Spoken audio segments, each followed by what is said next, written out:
Good evening, good morning, hello, wherever you are around the world. Welcome to the ABC of Paranormal Strangeness. My name is Anne Rekovich. And I'm Renata Daniel. Hi, everyone.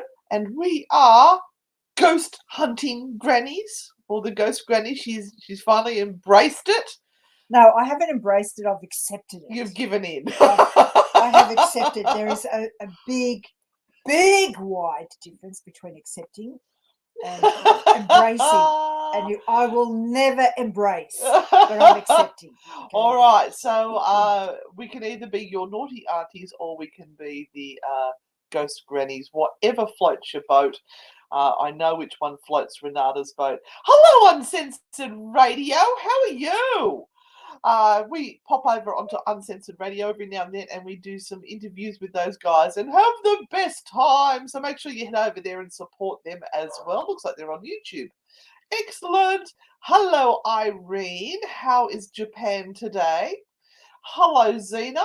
Love the Yowie. Can't wait. Well, let me tell you, it's been a whole new learning experience for Renata and will be for me today too.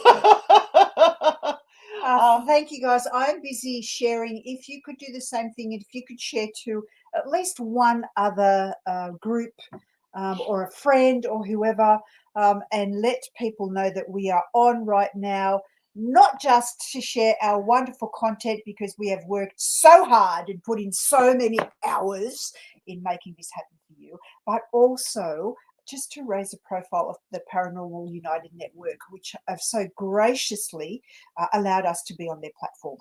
Thank you, Renata. Hi, Madalena from England. And hi, Jody. Now, Jody, you're from America, aren't you? If I remember correctly. We've got people from all around the world. Hi, Bella. Hi, Miss Machiavelli. How are you? Machiavelli, I should say. Hi, Azra. And hello, the other Jody. It's Jeffrey. Hello, gorgeous. Oh, should I leave the room, out Renata. of the camera? Leave the room. Oh, having a Lord. moment. Hi, Deborah Ann. Hi, Annie. Hi, Donna. We're just getting everyone on. Hi, Liz. Hi, Joshua. Did you see on our social media pages on Anne and Renata Frightfully Good, we announced that we are going to be running a tour to the very haunted Norfolk Island in March next year. We're just in the process of finalising all of the costings and things for that, but it's full on ghosty stuff for quite a chunk of the tour, and it includes all meals, car hire, everything. We're sort of trying to get our haunted holidays happening yet again. Thank you, Bella. It's like resurrecting Dracula. See, I knew it. Jodie's from Colorado because I know that's near Bill Chapel. Hi, Courtney. How are you? Thanks for coming on and sharing the love of the Paranormal United Network's content and us. Hi, Tracy from Wisconsin and Daniela from Gloucester. Hi, gorgeous Daniela. And look, Daniela has created the most magnificent new web page with all of her glorious bath ritual concoctions and potions it's like that bath she makes. milk. It's amazing. It's beautiful. You put it into your bath water and you have all these lovely little flowers and things that are floating on the surface. It's just divine and it smells so good. Also, can you pop in a link for that, Daniela? Yeah, please pop it into the comments. Poop in a link, will you? I love you too, Jeffrey. Stop it. Stop it. All right, so I have to say, Tracy, you're a ghost magnet. You would be handy on a tour and bring them all in. Yeah, so I have to admit, neither of us know much about Yowies. I'm a shit magnet, Tracy. How about that? Now, you've just put that out in the universe, and that's exactly what you're going to draw into your field of reality. We're not doing that. I'd also like to welcome all our new Patreon members that have come across to support us. If you're interested in supporting us, in the links below, you will find our merch shop, you will find our Patreon, you'll find links to our YouTube and whatever else is on there. So if you would like to support us in any way possible, we thank you in advance. But we've had a few Patreons come on this week, which is wonderful. Hi, Erin. We'll see you soon. All right, so Renata, you can stop sharing now. Oh, okay, thank you. Good, I didn't realise I had that many groups, but never mind. This is what happens. This is where we get banned by some because we've shared too much. I know. Where do you book readings? Well, funny you should say that, Renata, because you just had a phone call about that. Yes. You can contact me at tarotqueen@gmail.com for a reading. And I do phone readings, of course, email readings, and face masks to face mask readings at the moment. At Witch and Willow at Warners Bay, which is a suburb of Newcastle, of course. Hello, Liz McCoy. Hello, Liz. Now, Liz is going to be our Norfolk Island correspondent. She is part of the Norfolk Island paranormal team that we work with over there. Liz, what's the name of your team again? Anyway, meanwhile, while we're waiting for Liz to reply, we need to get on with the show. I hope you're all having a fabulous start to the week. It's been really good here. It's been a great start to the week. Yes. We had lots of giggles on Sunday night in the Spooky Sunday radio show. Yes. All right, shall I add? Oh, no, look at us. We're Patrick Keller. Love you. You too can buy shirts like this in the merch link below. Hey, I didn't even realise we teamed up to get that happening today. Now, Patrick Keller also has an amazing podcast that he does, and it's called the Big Sounds Podcast, and you can catch it everywhere. And I absolutely, truly suggest that you get onto Patrick's podcast and give it a listen because he's been following us and we've been following him, and he is one of the most gorgeous souls ever put on this planet. Patrick, love you to death. Thank you for becoming a Patreon supporter too. We need to come on your show again soon, I feel. Just saying. Just before we go, I got a quick question there from Tracy who wanted to know, is a harbinger bad? Well, they bring messages. Okay, so they bring signs and messages. So it depends on whether you consider a sign and a message and being forewarned about something a good thing or a bad thing. I feel that a sign or a message and being forewarned is something that allows you to empower yourself with the opportunity to make change or to be prepared. So, it depends on where you sit from a point of view of your belief system and whether you take it as an acceptance of something that you can actually work with, or whether it's like in Australia where they talk about pointing the bone, that once you see this message, you're done. It means something completely different, Patrick, but don't do it that way, okay? I'm just saying, Patrick, don't point the bone. All right. Yes. So as long as we stay in the empowered position, then I believe, and this is my belief, that once a sign comes through, it allows me to deal with something or make the change that's required. And I also think of how you interpret the message that you're getting within the mental state you are currently in. So if you are anxious and upset and scared, then anything that you get, you will interpret as a bad omen. Whereas if you're being positive and putting good information into your body and mind all the time, then you'll think, geez, I'm lucky I've been warned about that. Yeah, Tracy, you can read it in that way in many circumstances, absolutely. But again, where do we sit and what do we want in our world? This is about empowerment of self. If we go down the long and dark path of everything being doom and gloom, that's exactly what we're going to find. Oh, we're naughty, Jeffrey, what can I say? But we have to get onto the serious side of life now and get onto Yowie. Yowies. That looks like my husband on a Saturday night. Actually, no, I'm not going to go there. No, how do you know what my husband looks like on a Saturday night? No. Now. I've forgotten completely what I was going to say. Oh, yes. Liz has replied. Look at that. The team is called Hooker Millish Hunters. What on earth does Hooker Millish mean? Must be some Norfolkian. It's not. Hooker means something completely different in our land. Hello, Kerry Bender. Yeah, ask me how much I know about Yowies. Ask me. Go on. Ask me how much I know about Yowies. How much do you know about Yowies, Renata? A lot more than I did a few days ago. Now, ask me how much I know about Yowies. How much do you know about Yowies? Nothing. I watch TV. I've seen National Geographic. That's as much as I know. Looks like your ex-husband. So we are all going to go down a learning path about Yowies. Now, Yowies are part of the cryptids, and it is certainly not a field that I have spent a lot of time exploring, but it is rather big here in Australia because we do have a long history, especially with the indigenous cultures that have been here for thousands of years. And their belief systems when it comes to what can be found in the bush. And I'm talking about hashtag sacred bush. I'm talking about the Australian bush, not the bush. Well, we're all in Australia, Renata, so I'm just in a really bad mood today. There is going to be no hope. This is going to be bad. Have you ever worked out by now Anne's just a tad smutty?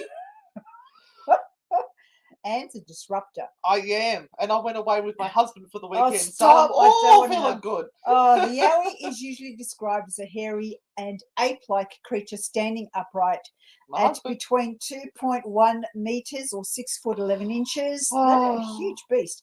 And 3.6 meters and 12 foot. Just stop it. The Yowie's feet are described as much larger than a human's, but allegedly Yowie tracks are inconsistent in shape and toe number. The descriptions of Yowie foot and footprints provided by Yowie witnesses are even more varied than those of Bigfoot. The Yowie's nose is described as wide and flat. So the Yowie is the Australia's version of Bigfoot. I guess you can say that. Oh, I just realised okay.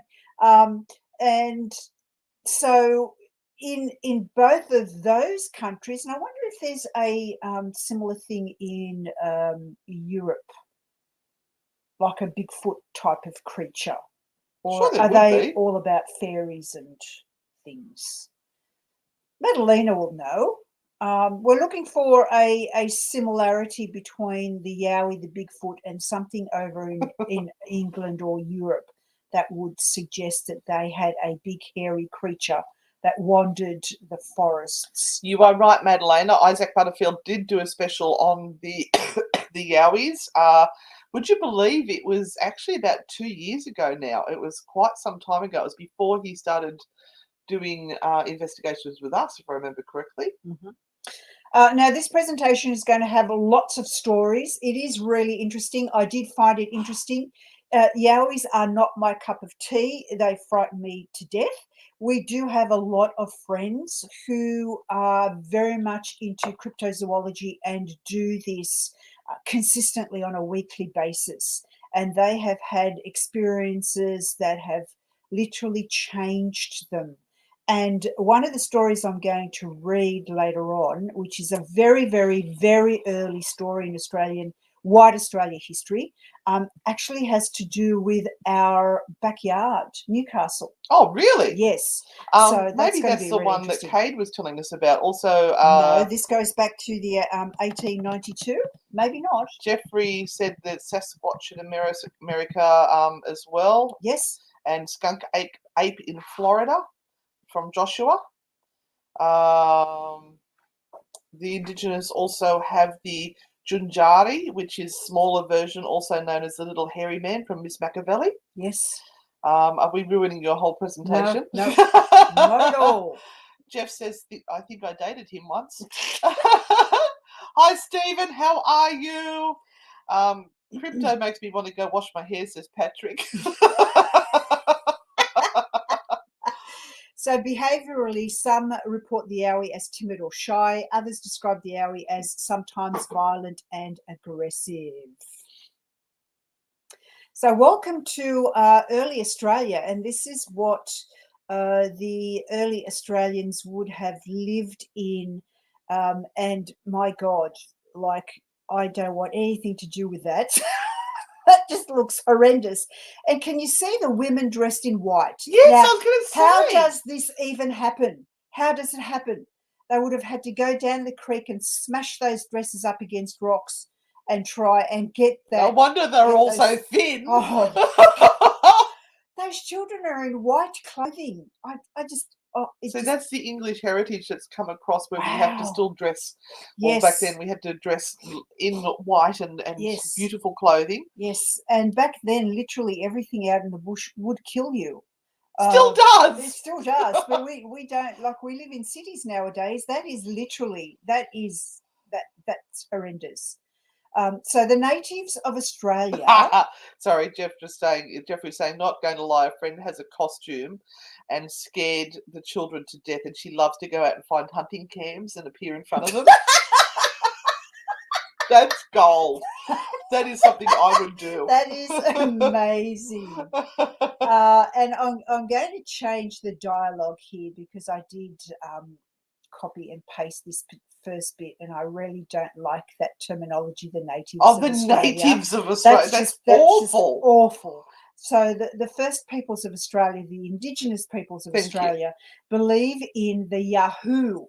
Now, this being they describe as resembling a man of nearly the same height. Oh, so that's not the Yahoo search engine. I assume that's what that was.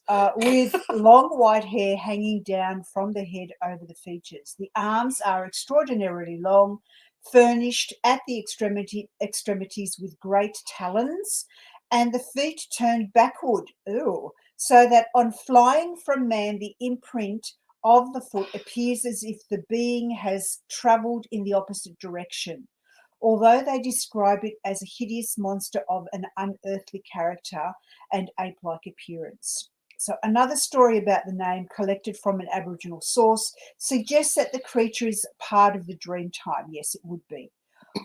So this is a statement by an elder Aboriginal, Old Bungaree Agunada Aboriginal, said at one time there were tribes of them, that's the Yahoos, and they were the original inhabitants of the country. He said that they were the old race of blacks, or the Yahoos, and the blacks used to fight and the blacks beat them most of the time.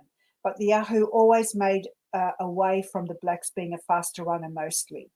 So Mr. Healy, which we'll see a picture of very soon, who is an Australian parapsychologist. Is this the same guys that did the Poltergeist book? Yes. Wow, it's an awesome book. Has interviewed dozens of Aboriginal elders across Australia and said Indigenous people have warned or had warned early European settlers about the elusive creature. There were many testimonials given to explorers, missionaries, and settlers in the 1820s and 1830s by Aboriginal tribespeople who had seen hairy men, which they knew by many different names, he said. Patrick just says the Yowie on the side there looks like he's disco dancing. Yeah, he does. The Gittabul people, the original inhabitants of the Wooden Bong area, I like that place. tell the story of the hairy men living in the Mount Lindsay area that were feared yet respected man-like beings. But these accounts have been considered consigned to Aboriginal folklore due to the lack of physical evidence, Mr. Healy said. There are a lot of people who are very much into cryptozoology in Australia, as I mentioned before, and I will mention one particular group later on, and they reckon they have a lot of evidence. And one of our friends, Duo, has spent a lot of time in the Blue Mountains area, and some of the things that he has seen and been chased by have literally changed his life. Yeah, it almost unhinged him a little bit because it was that wild. Yes. But he held on to sanity. I'm proud. Yes. So this is Mr. Healy, Tony Healy. that we were talking about in the slide prior, and he and his fellow author have written many books. Have you got the Poltergeist book? I will find it for you. One very much focusing on things that have happened in Australia, and they have written one awesome book that we have studied a lot when it comes to our poltergeist stories. And it is called The Australian Poltergeist, and Anne's going to go and try and find it while I just read this particular portion.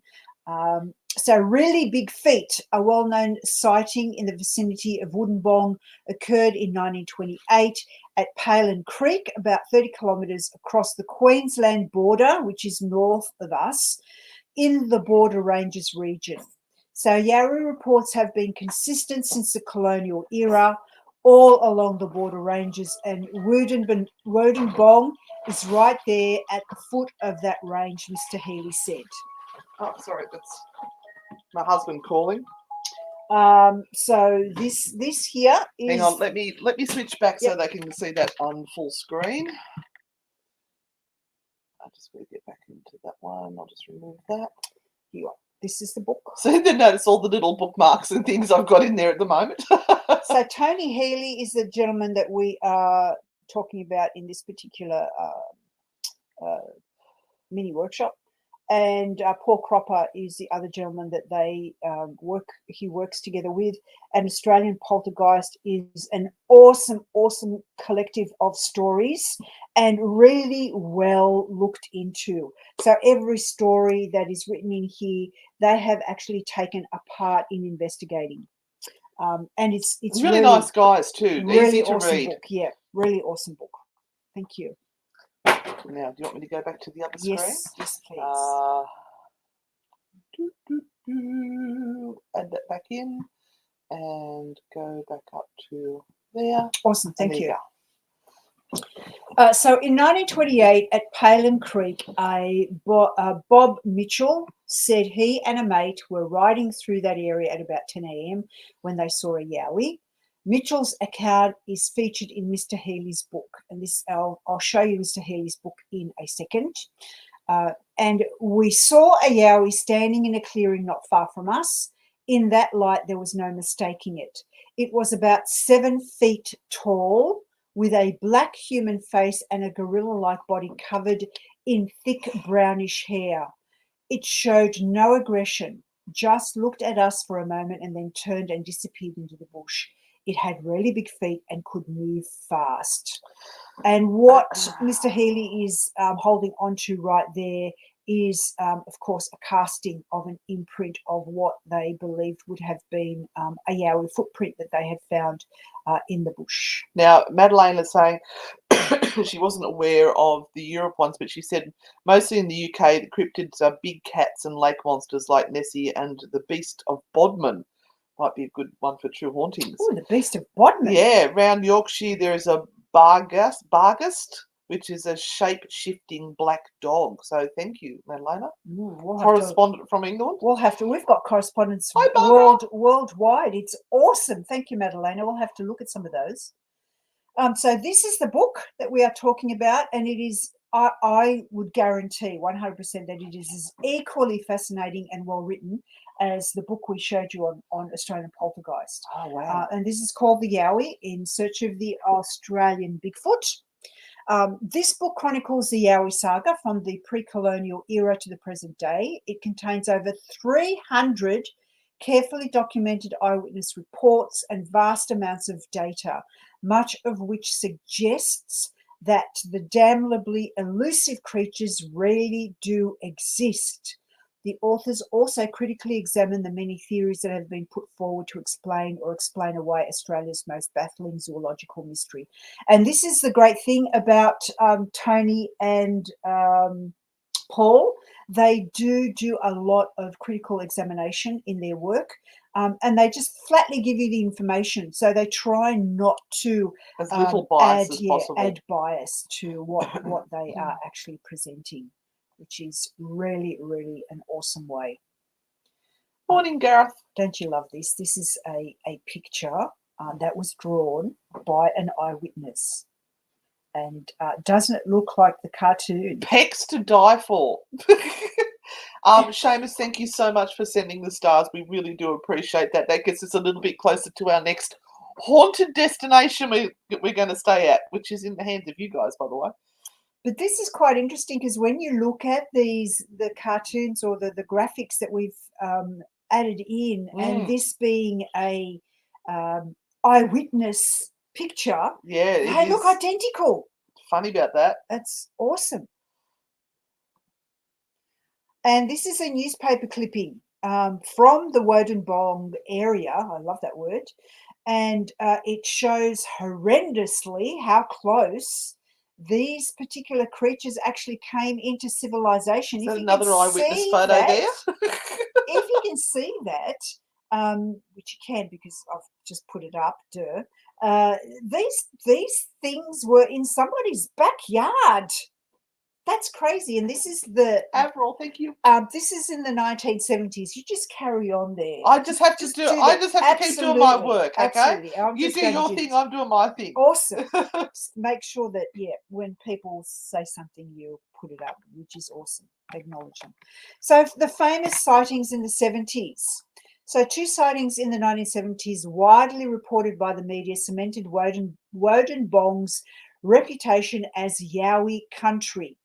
Wodenbong resident Thelma Crew said she saw 2 of the creatures in her Richmond Street yard in late 1976. I think I would have pooped my pants if I had looked out the window and I had seen those. Yes. Sorry, Jodie has a question. Are Yowies in Australia associated with UFOs like Bigfoot often is? No. I no. Don't know. No.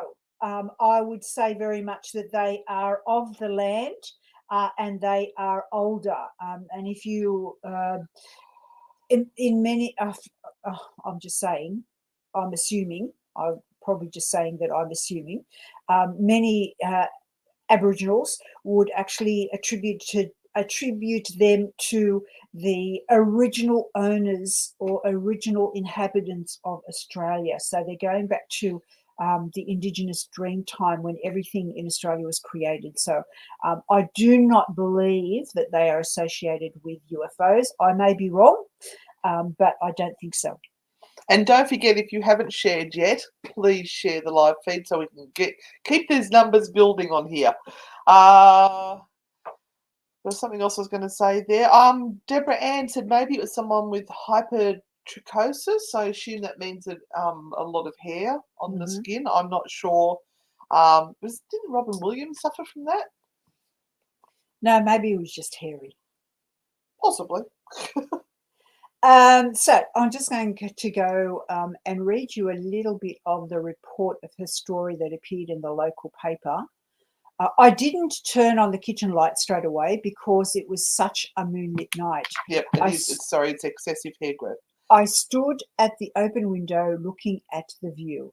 This creature walked onto our lawn or grass from the next door vacant lot and stood there for 2 or 3 minutes looking towards us. He was sort of flexing his arms in a circular movement in front of his face. The creature then moved from the side towards the bedroom where my husband was sleeping. There was another creature of exactly the same height and appearance standing under our bedroom window. Oh my God. They were about 5 feet tall, so these ones are a little bit smaller, and covered in tan-coloured hair.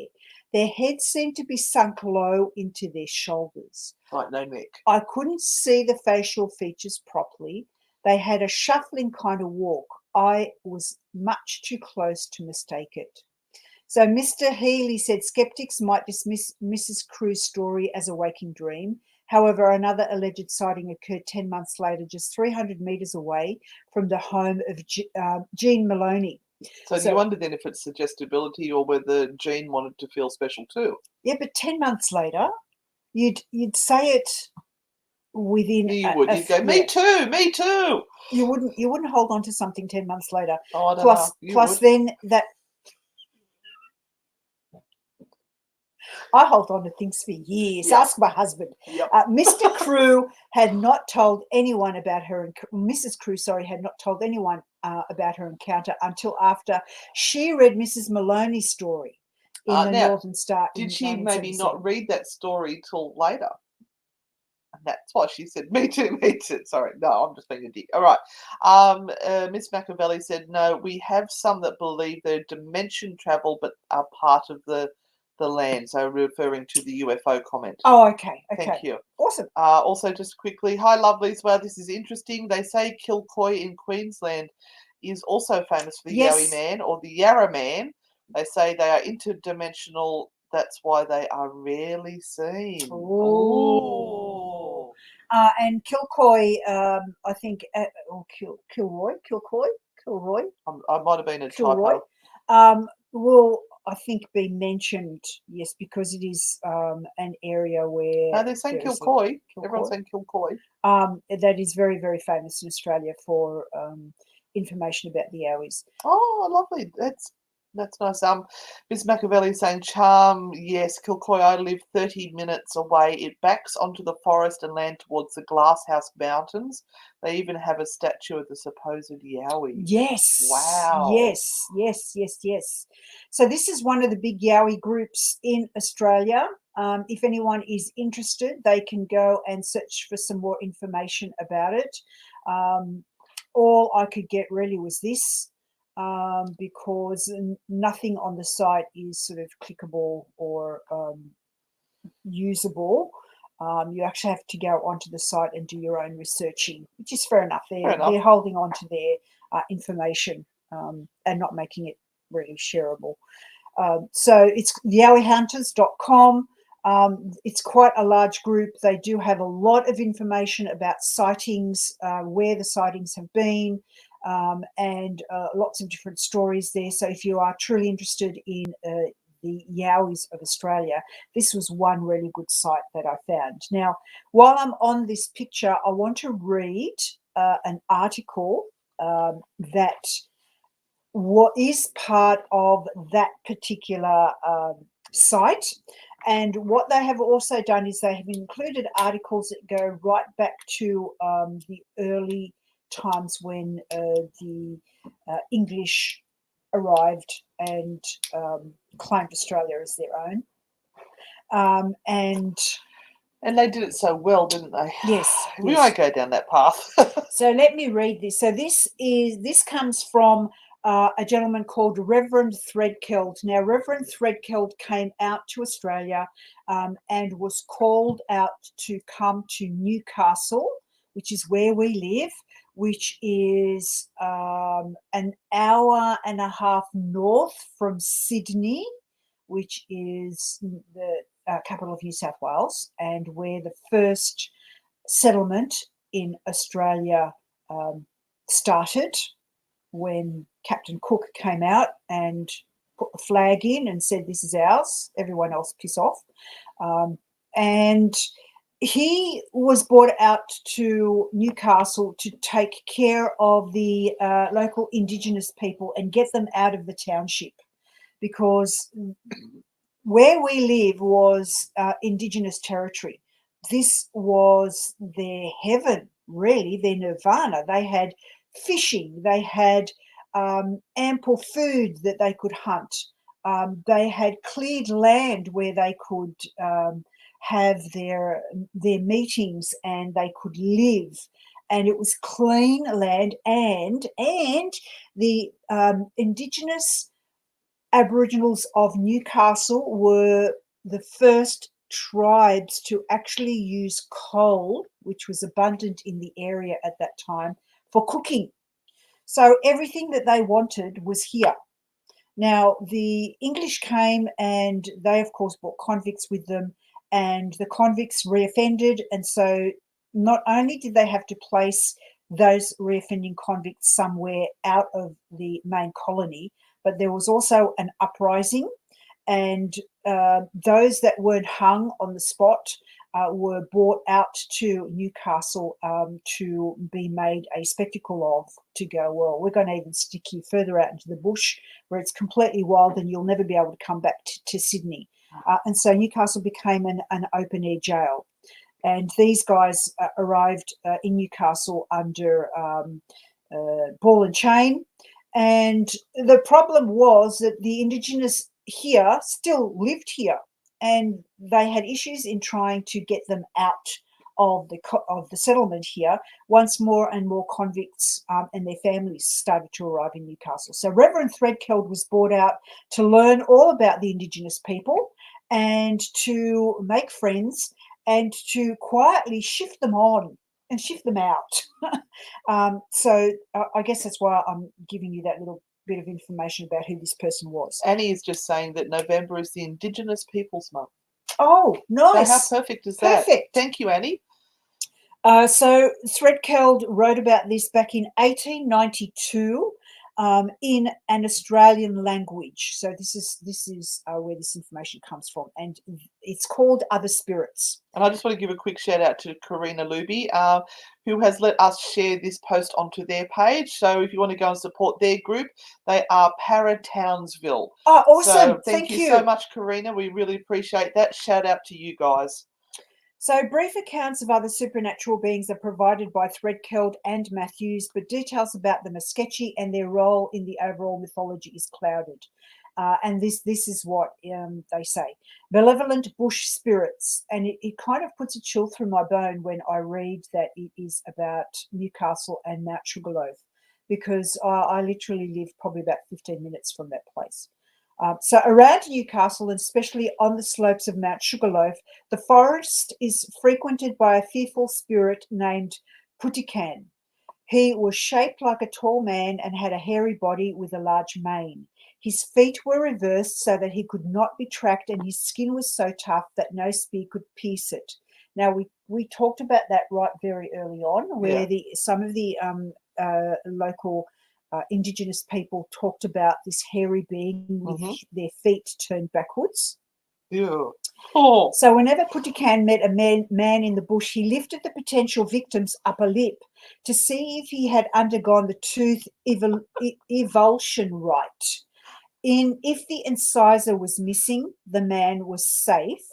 If not, Putikan bounded after him like a kangaroo, making a loud sound each time he hit the ground. On capture, the man was eaten. Putikan's cry was often heard in the mountains on summer evenings. Peter Cunningham, a Royal Navy surgeon who farmed land in the Hunter Valley, says that the spirit was most active at night, was afraid of fire, and usually preyed upon children who, of course, had not been initiated. Fear of Putikan was the reason the Aborigines never travelled at night and always slept close to a fire. Cunningham was told that Cohen protected people from Putikan. So we would have to know a lot more about the Indigenous culture to kind of really get into the nuts and bolts of that story. And that's not our place really to be experts in that area. We can only relay information that has been given to us by people who have been so generous to share it.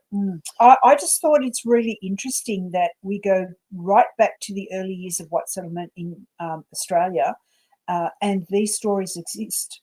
Yeah, and they're there from the Indigenous tribes who lived in the bush and knew what they were talking about. Welcome, Don. I'm looking at your little emojis you've put there. It looks like we've got some rain and a cat. Does that mean wet? I'm not going. I'm not going there. Sorry, I'm the naughty one. Welcome. It's interesting that they talk about also the tooth evulsion rite, because this seems to be something that happens in a lot of Indigenous tribes where they take a tooth out as part of the initiation ceremony. Stormy cat, thank you. I'm glad you cleared that up. I was just worried for a second.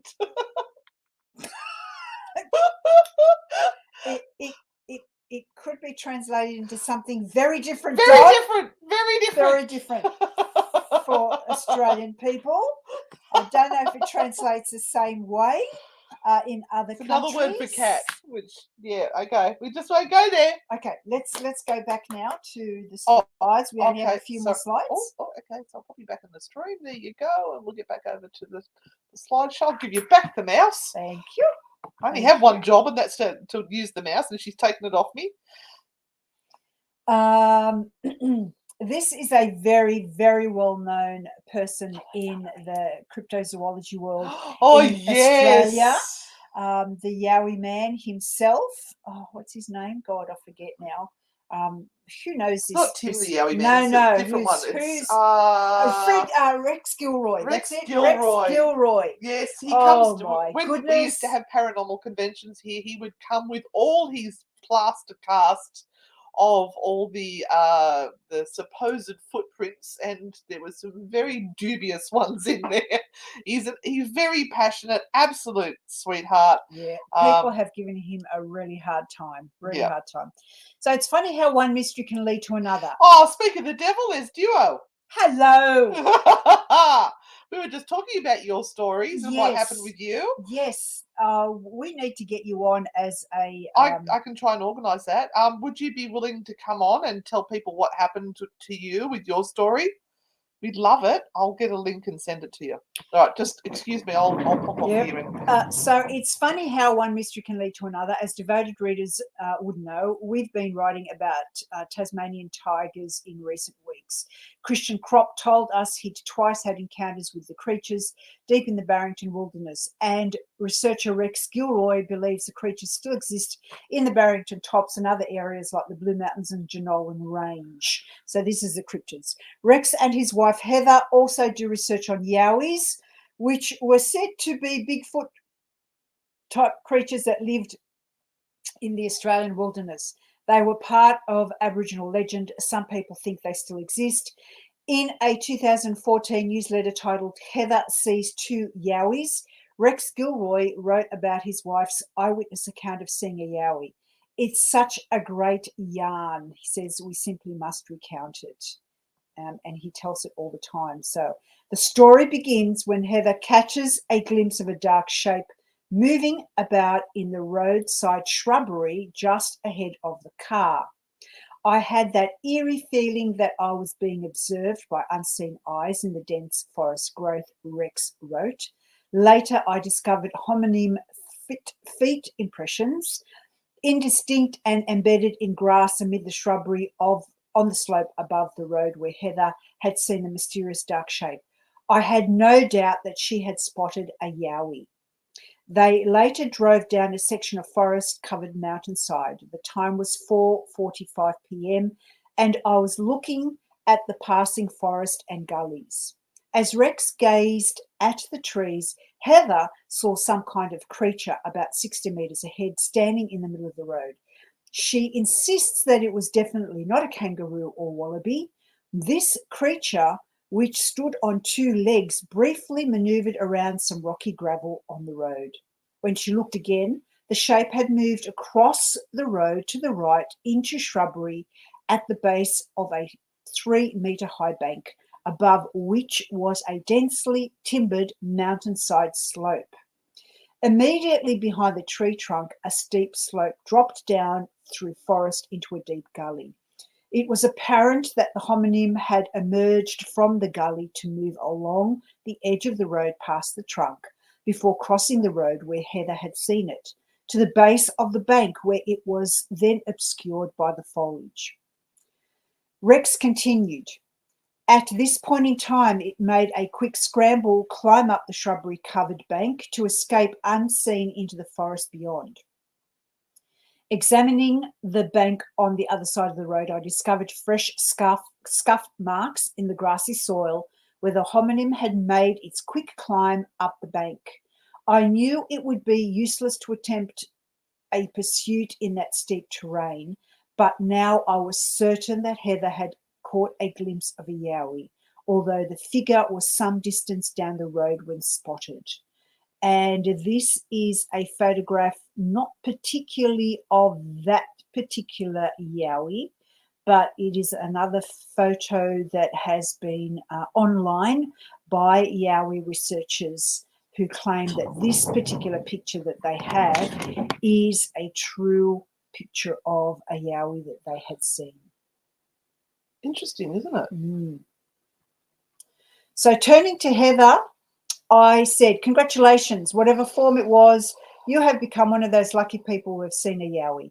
Then at one point, looking down at my feet, I spotted what I had hoped to find, a Yowie foot impression. No others were visible due to the gravelly ground and grass covering much of the old road, but here was a mostly distinct left footprint, perhaps only hours old, embedded in a moist patch of soil and leaf litter. So this is the plaster cast that Rex took of his off his backpack and placed his camera to one side. I bent down to gently remove leaves which had fallen onto the shallow impression since it had been made, he said. I quickly mixed the plaster with water in the bucket, then poured it over the impression. He must carry that with him everywhere just in case he finds something. How awesome. After about 20 minutes, the cast was sufficiently dried and hard enough to be lifted. The plaster cast of the foot was 38 centimetres long and 16 centimetres wide across the toes, 15 centimetres wide at midfoot, 14 centimetres across the heel, and 2 centimetres deep. Rex said this foot impression shows that relict hominins continue to haunt those wilds, just as they have done since ancient Aboriginal times and lore. The maker of the tracks was a large Homo erectus form of Yowie. My success in finding this foot impression has encouraged us to return to the Barrington Tops to hopefully turn up more footprints and any other evidence of the ever elusive hairy man. Now, one of the things I have to mention here is that we currently actually run a ghost tour in the Barrington Tops area.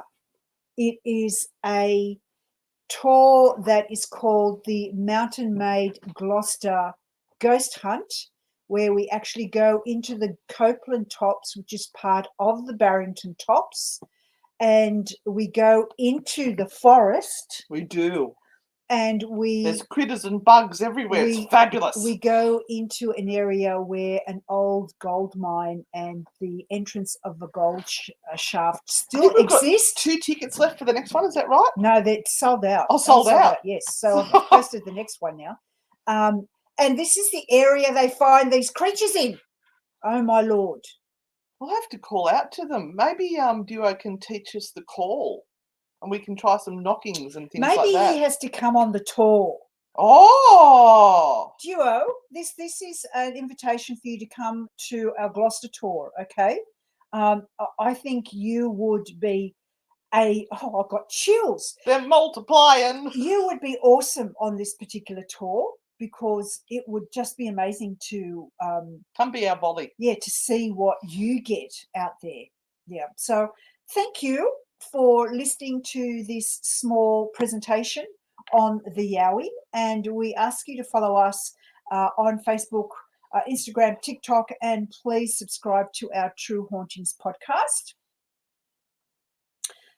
And as little as I know about the Yowie, and that's literally probably because it scares me half to death, and I don't want to know anything about it, is I hope this presentation has been interesting to you, and that for those of you that are overseas, especially, you will enjoy hearing about our version, I guess, of your Bigfoot. Deborah Ann, while I see your name, please do us a favor. Can you send us your address again, please? Because I've lost it. Deborah Ann, we have a gift coming to you from Halloween, your prize. Resend us your address and it will go out today, please. Johnny just said, so there seems to be one variant of your Yowie. I think earlier on we mentioned some different versions. Head back to the start when we come off the live and you'll be able to hear what the other variants are, but it's not quite as varied as what the Americas have. So yeah. There seem to be larger and smaller variations, and again, it's probably regional. So whatever region they are in will be, it's a bit like the Europe. factor. Yeah, will be the factor that determines their height and their growth. They are all hairy, covered with hair. Some of them, I think, look more ape-like to us. The Indigenous people of Australia wouldn't even probably know what that would have been like. Oh, Seamus. Seamus wants to know, he wants to see us head into the woods. We're lazy, right? We're lazy. If there's a hike involved, these two old girls ain't going.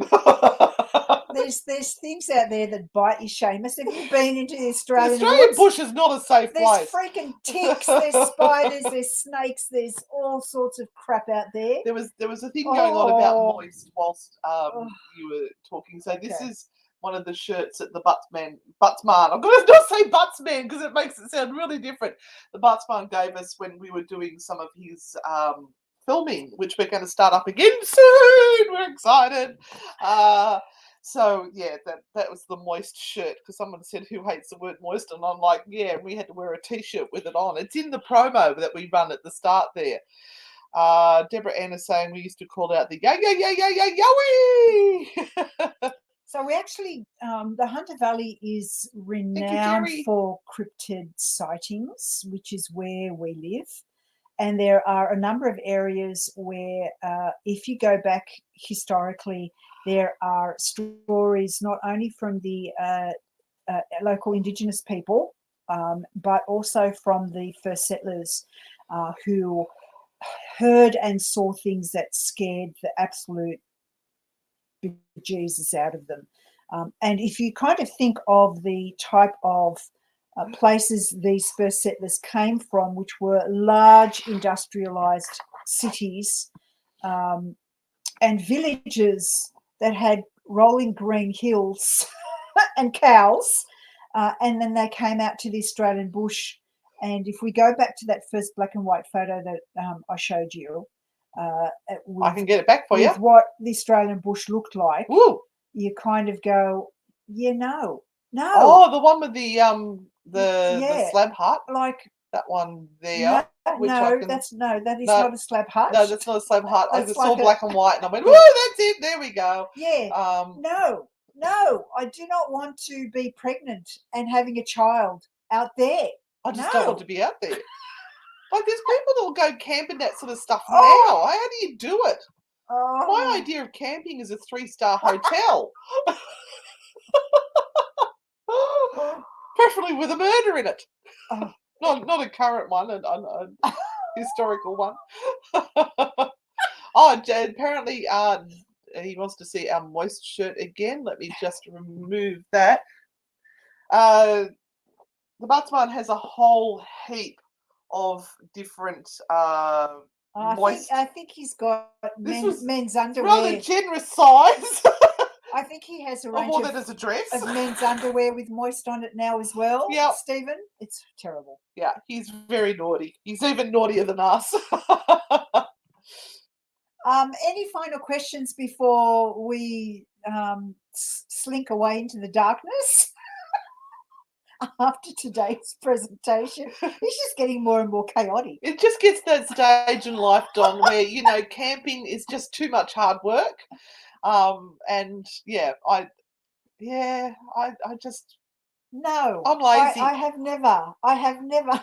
Oh, Miss Machiavelli, I admire your courage. Look, I think it is amazing. It's amazing that these settlers came out and thanks, Johnny, and did this in this hard, harsh land. They were some of the most crazy and brave people I think that you could come across.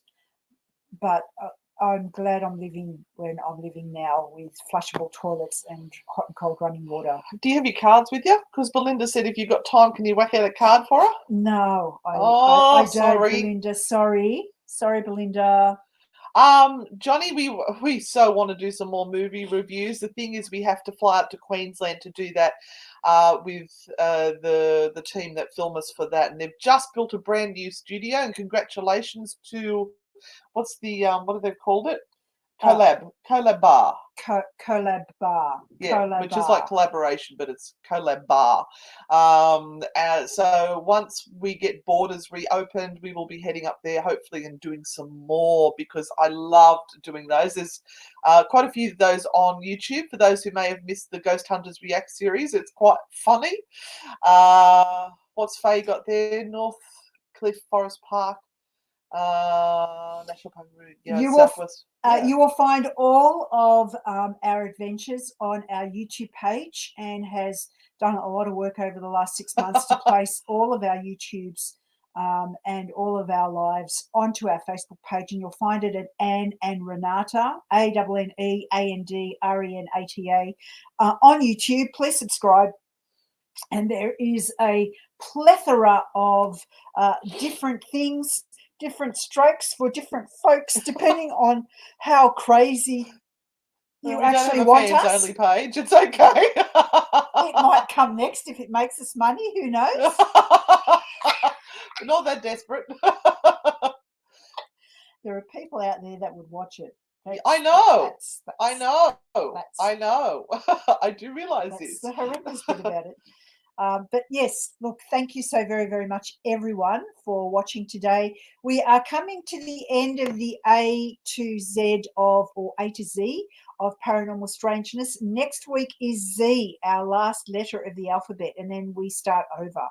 I'm wondering if we should go to the A to Z of ghosts, or the haunted sites, A to Z of superstitions, or haunted location. What do you reckon we should go to next for the what A to Z do you want? Yeah, what A to Z do you want to see? And we will cover that because we do that awesomely well. Good question there, Johnny. What did you guys do before you got into paranormal? I was a high school music teacher. Then I went into professional musician, so I used to play at gigs. I actually have a degree in music and play piano and flute, and I sing. And then I became a professional actor. And then if you guys have the TV series in America called Deadly Women, I've been on that many, many, many times. I'm in a few movies and used to do a lot of TV commercials. Renata, what do you do? I was or I am a professional psychic, so I did that for a number of years. I had a accident at work which incapacitated me and didn't allow me to work full time in a way that I could guarantee to be there without having a flare up. But prior to that, I did 1,001 jobs, as many women do. I was a professional cookery demonstrator, actually doing cookery demonstrations live in front of an audience. I was a professional interpreter working for the government at one stage in my second or first language, which is Polish. And this is going back to the times when people actually needed interpreters. They don't anymore. I worked as a kitchen hand. I worked as a front office receptionist at a large hotel in Newcastle. I worked looking after aged care people. I forgot about that job too. I had that one too. In their homes. So mine was entertainment. I worked in a club where I looked after poker machines for a while. I was a childcare assistant. There were times when I actually had 4 jobs a week, and I worked from Monday to Sunday on rotation. She's always been a workaholic. Some days doing 3 or 4 jobs a day. So I'm a bit of a workaholic, ADHD type. So, Joshua, is this your new time? We adjusted because I believe that America went into daylight saving. They finished daylight saving. We've gone into daylight saving. So I'm not sure. We go with whatever the Eastern Standard Time is, I think, and we try to stick to that. Stephen, if I've stuffed up that time, let me know, because I thought I had it right, but I hope I haven't jumped into a wrong time slot. All right, we've got some good suggestions. A to Z of superstitions, haunted Australian buildings. The Americans might not they'll enjoy that for a bit, but I think we've got to cater sort of worldwide. Zombies, yep, for next week. Superstitions seem to be popular. Superstitions would be really interesting. What do you reckon? Might be superstitions then. We shall see. We shall see. We shall see. All right, guys, thank you so much for joining us on this week's episode Hi, Tim. of the ABC of Paranormal Strangeness.